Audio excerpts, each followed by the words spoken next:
The year was 1983, and Bruce Boxleitner scored a hit as secret agent Lee Stetson in The Scarecrow and Mrs. King. Were those your pals yesterday taking target practice at me? The role earned him star status, but it only helped perpetuate his nice guy image. So when the series ended 4 years later, Bruce turned to more sexy, steamy roles and starred with Barbara Hershey in Passion Flower. You can't tell me that you don't love me.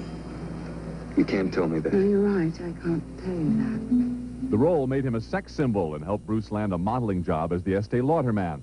But Bruce's first love is acting. He's made over 20 television movies in as many years. One of the earliest was opposite James Arness in The McCanns. Oh, man. Oh, I was 12 years old last time you saw me, Uncle Zeb. Bruce married the actress who played his sister, Catherine Holcomb, in 1978. They were divorced 10 years later. The couple have 2 sons, Sam and Lee. Television isn't the only place Bruce has made a name for himself. He starred in 4 features and ventured into the realm of science fiction when he played a high-tech warrior in Tron. Where did you hear that name?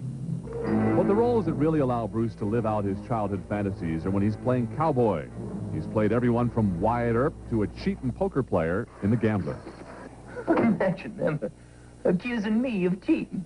This cowboy at heart has his roots in the Midwest. He was born in Elgin, Illinois, and from early photographs, it's no surprise to learn that John Wayne was his idol. Bruce is still wearing that cowboy hat, and home is this sprawling ranch in Hidden Hills, California. Bruce has a stable of 4 horses and says this is his retreat from the pressures of acting. Professionally these days, Bruce is playing more cynical roles and recently starred in an episode of Tales from the Crypt. This isn't about art.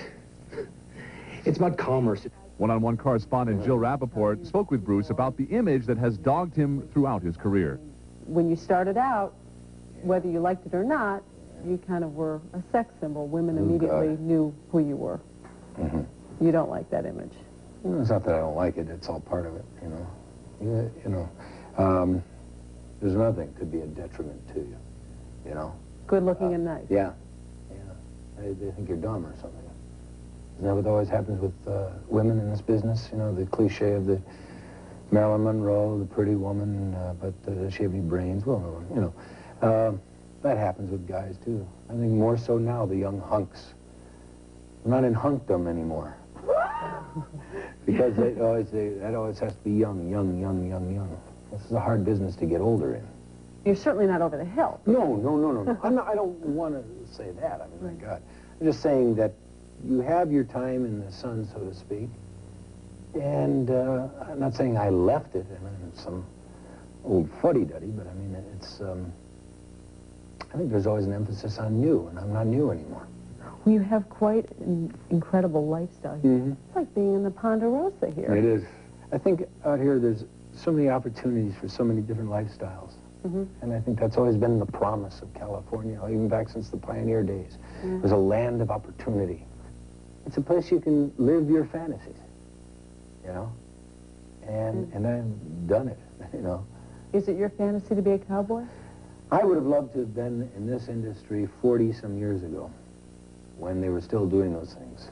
My name obviously wouldn't be Boxleitner anymore, but I would have changed it to some... Rogers? Bruce Rogers, yes. Bruce Roy Rogers. Anyway, you know, that type of thing. I love the old movies. I love that era. Well, what is it about Westerns?